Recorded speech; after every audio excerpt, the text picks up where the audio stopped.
I'm Geoffrey Long, and we're going to be making Linzer tarts today.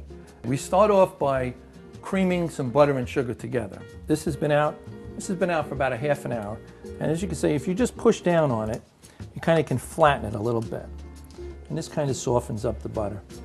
Wrap that, put that in there.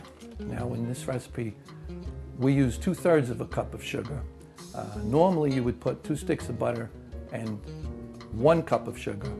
In this recipe, we're going to cut back a little bit on the sugar because we're going to be adding some jelly and some powdered sugar on top later on.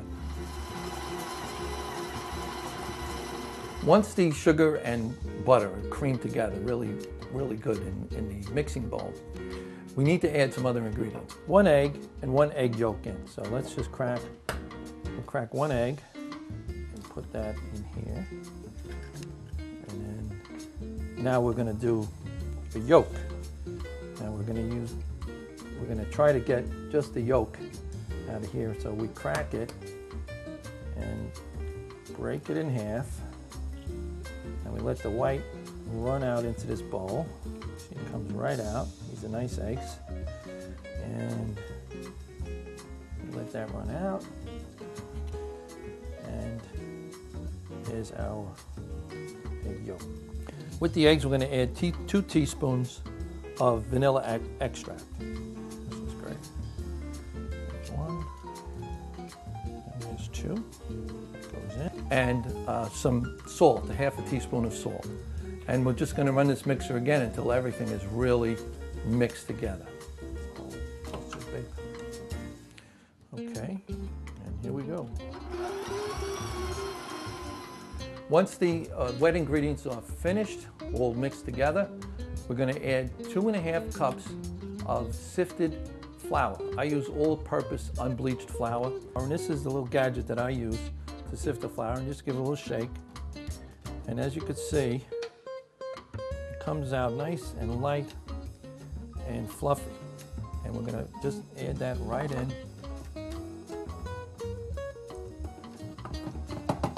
When you put the flour in, you turn on the mixer. You have to listen carefully, because what happens is, as the flour and the wet ingredients mix together, they really don't have to mix that long. And what happens is, you can actually hear the mixer change its tone when that gets a little thicker. You can hear the mixer kind of fighting a little bit against the batter. When you hear that sound change, turn off the mixer right away. You take the mixing bowl out, you scrape it out good onto a sheet of saran wrap or plastic wrap. You wrap up the batter into the plastic wrap and then put it in the refrigerator. Once the batter is ready and in the refrigerator, what you want to do now is turn your oven on to 350 degrees and let it heat up. Once the dough is cooled off, about a half an hour, take it out. And we're going to unwrap it,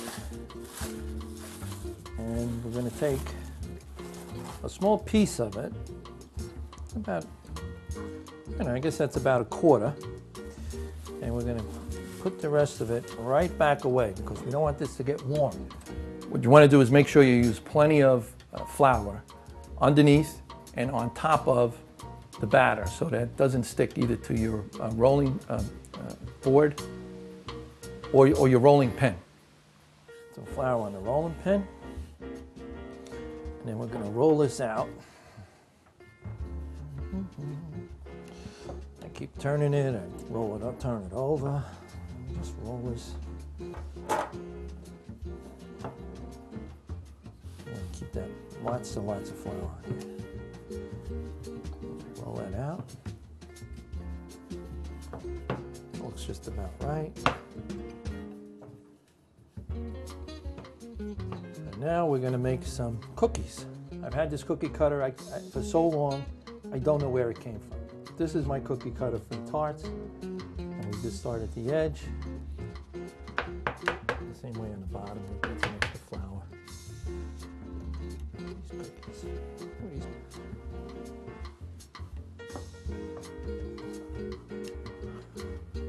Okay, that's just about the right thickness. There we go. I'm going to form these as near to each other as possible. I'm going to put the holes in, and you should come right out. And again, we just put the hole right next to it. You don't have to throw those away. Those are good. You'll see when they come out of the oven how nice they are.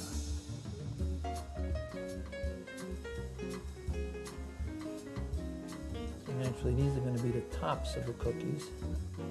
Okay, now into the oven. One tray, and the bottoms. And set our timer. While the cookies are cooling, you're going to get some raspberry preserves. Put them in a pan and heat them up for a few minutes. You just want to warm the preserves. When the cookies are cool, you'll take the solid half of the cookie and put about a half a teaspoon of jelly on it, and take the other half with the hole in it and place it on top. Now your cookie's completed, you put those on the side. Once you have a batch of them ready, you'll take some powdered sugar, shake the powdered sugar on it, and you're done.